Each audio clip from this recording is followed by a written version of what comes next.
اعوذ باللہ من الشیطان الرجیم بسم اللہ الرحمن الرحیم۔ ایک دفعہ ایک صحابی نبی اکرم صلی اللہ علیہ وآلہ وسلم کی بارگاہ اقدس میں حاضر ہو کر کہنے لگے، اے اللہ کے نبی، میں ہلاک ہو گیا۔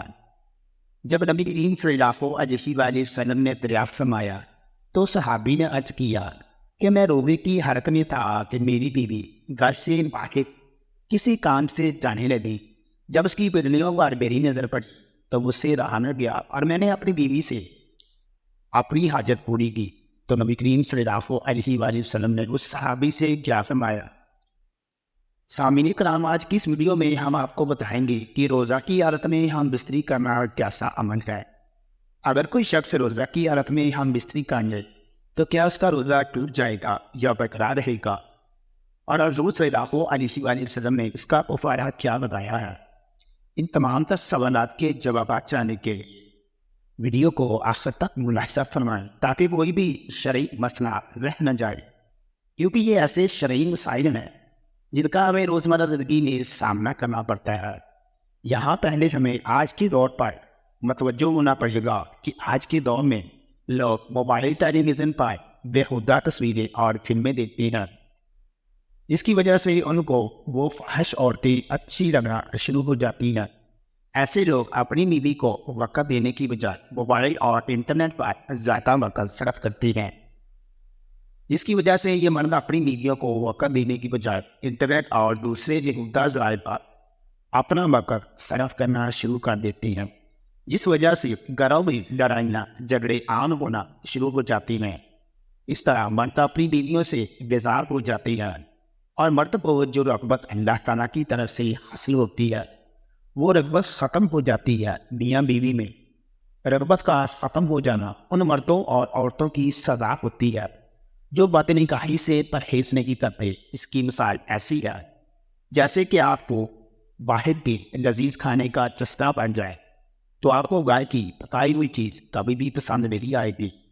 باہر کے کھانے سے ایک تو انسان کے پیسے ضائع ہوتے ہیں، دوسرا آپ کی صحت بھی جلد خراب ہوتی ہے۔ اسی طرح جب کسی انسان کو بازاری عورتوں کو دیکھنے کا چسکا لگ جائے تو اس کو اپنی بیوی اچھی نہیں لگتی، وہ جلد ہی اپنی سرے سے بھی ہاتھ دھو بیٹھتا ہے۔ حرام کاری کرنے والے آدمی کا گھر تباہ و برباد ہو جاتا ہے کیونکہ اس کو اپنی بیوی میں رغبت نہیں رہتی۔ صحابہ کرام اپنی نظروں کی حفاظت کیا کرتے تھے، تو جب بیوی کی کنڈلی پر نظر پڑنے سے رہا نہ گیا تو اس وقت سوچیں کہ صحابہ کرام اپنی بیویوں سے کتنا پیار کرتے تھے۔ آج کل کے دور میں اتنی رغبت رکھنے والا کوئی نہیں۔ ہمیں چاہیے ہم اپنے گھروں کو پاکیزہ بنائیں۔ عورتوں کے لیے یہ مشورہ ہے کہ اگر ان کے سامنے سے ہی کوئی بیہودہ حرکت ہو بھی جائے تو اللہ کے واسطے روز قیامت تک اپنی اولاد کو اس پر عمل نہ کرنے دے۔ حضرت ابو ہریرہ رضی اللہ تعالیٰ عنہ سے نبی ہے کہ ہم صحابہ کرام رسول اللہ صلی اللہ علیہ وآلہ وسلم کے پاس بیٹھے ہوئے تھے۔ ایک بندہ تشریف لایا، حضور اکرم صلی اللہ علیہ وآلہ وسلم سے عرض کرنے لگا، اے اللہ کے نبی، میں ہلاک ہو گیا ہوں۔ رسول اللہ صلی اللہ علیہ وآلہ وسلم نے دریافت کیا، کیا ہوا؟ تمہارے ساتھ کیا ہوا؟ تم کیوں ایسی باتیں کر رہے ہو؟ اس نے عرض کی، اے اللہ کے نبی، میں روزے کی حالت میں اپنی بیوی سے جماعت کر بیٹھا ہوں۔ رسول اکرم صلی اللہ علیہ وآلہ وسلم نے اس بندے سے پوچھا، تیرا کوئی غلام ہے تو اس کو اس کے کفارے میں آزاد کر دے۔ اس بندے نے جواب دیا، اے اللہ کے نبی، میرے پاس کوئی غلام نہیں۔ رسول اللہ صلی اللہ علیہ وآلہ وسلم نے فرمایا کہ تم مسلسل 2 مہینے کے روزے رکھ سکتا ہے؟ تو اس بندے نے جواب دیا، اے اللہ کے نبی صلی اللہ علیہ وآلہ وسلم، مجھ سے 2 مہینے کے روزے نہیں رکھے جائیں گے۔ رسول اللہ صلی اللہ علیہ وآلہ وسلم نے فرمایا، کیا تم 60 مسکینوں کو کھانا کھلا سکتے ہو؟ اس نے عرض کیا، اے اللہ کے نبی، میرے پاس تو اتنی رقم نہیں کہ میں اتنے بندوں کے کھانے کا بندوبست کر سکوں۔ اس کے بعد وہ شخص کافی دیر تک پریشانی کی حالت میں بیٹھا رہا۔ پھر رسول اللہ صلی اللہ علیہ وآلہ وسلم کی بارگاہ اقدس میں ایک کھجوروں کا ٹوکرا پیش ہوا۔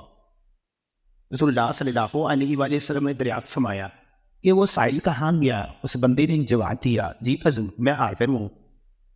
رسول اللہ صلی اللہ علیہ وآلہ وسلم نے اس بندے سے فرمایا کہ یہ کھجوریں لے جاؤ اور غریبوں میں خیرات کر دو۔ وہ صحابی کہنے لگے، اے اللہ کے نبی، میں یہ کھجوریں کس کو خیرات کروں؟ مجھ سے محتاج تو اس پوری بستی میں کوئی نہیں۔ اس بات پر رسول اللہ صلی اللہ علیہ وآلہ وسلم کھل کر مسکرانے لگے۔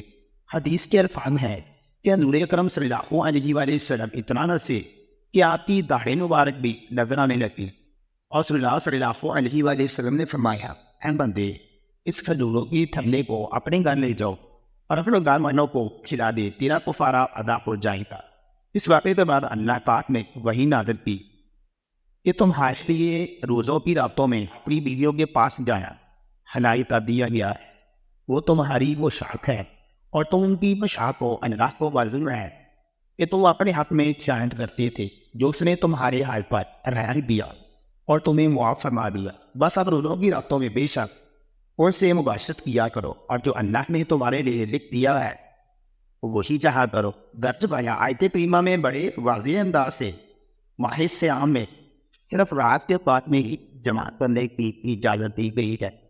اگر کوئی حالت نظام میں جماعت کرتا ہے تو اس پر کفارہ اور قضا واجب ہوگی۔ قضا کا طریقہ یہ ہے کہ رمضان مبارک کے بعد روزہ رکھا جائے گا، جبکہ کفارہ کا طریقہ یہ ہے کہ جس شخص پر کفارہ واجب ہے اگر قدرت رکھتا ہے تو یہ غلام آزاد کرے۔ آج کا کیونکہ غلامی کا رواج ختم ہو چکا ہے، لہذا کفارے کی یہ صورت غیر مؤثر ہے۔ اس لیے 60 دن کے مسلسل روزے رکھے یا پھر 60 مساکین کو اوسط درجے کا کھانا کھلائے۔ قرآن پاک میں ہے کہ اپنی حیثیت کے مطابق اپنے عزیز و اقارب اور غریبوں پر خرچ کیا کرو۔ حدیث نبی صلی اللہ علیہ وآلہ وسلم ہے کہ جہنم کی آگ سے ہر وقت اپنے آپ کو بچانے کی کوشش کیا کرو۔ جب تمہیں غصہ آئے تو زیادہ سے زیادہ صدقہ کیا کرو، کیونکہ صدقہ انسان کے غصے کو بڑی جلدی ٹھنڈا کرتا ہے۔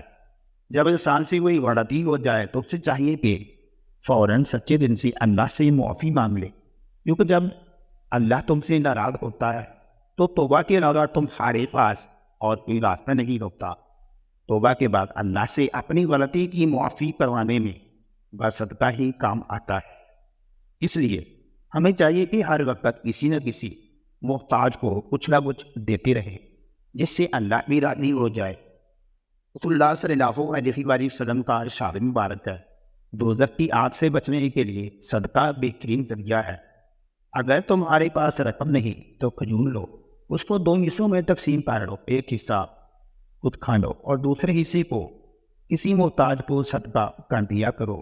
اس کھجور کے آدھا حصہ صدقہ کرنے سے اللہ تعالیٰ جہنم کی آگ تم پر حرام کر دے گا۔ اگر کوئی غریب ہے تو اس کے لیے یہ عمل ہے۔ صاحب حیثیت کو چاہیے کہ اپنی طاقت کے مطابق صدقہ کیا کرے، انشاءاللہ تعالیٰ اس کے رزق میں اضافہ ہوگا۔ قرآن پاک میں ارشاد ہے، اللہ سود کو بتاتا ہے، سود خور کی عادت ہوتی ہے کہ وہ ہر وقت پیسے کو حاصل کرنے کے لیے روتا رہتا ہے کہ میرے پاس بھی پیسہ نہیں بچا۔ نبی کریم صلی اللہ علیہ وآلہ وسلم کا فرمان ہے کہ صدقات کو اللہ بڑھاتا ہے، دنیا آخرت میں صدقات کو اللہ بڑھاتا رہتا ہے۔ اللہ اکبر۔ اللہ پاک ہمیں رمضان کی برکت سے معاف فرمائے اور ہمیں دن رات نیک اعمال کرنے اور برائیوں سے دور رہنے کی توفیق دے، آمین۔ اللہ تعالیٰ ہمیں سوچنے سمجھنے اور اس پر عمل کرنے کی توفیق عطا فرمائے، آمین سو آمین۔ تمام دوست کمنٹ باکس میں اللہ تعالیٰ کے صفاتی ناموں میں سے کوئی ایک نام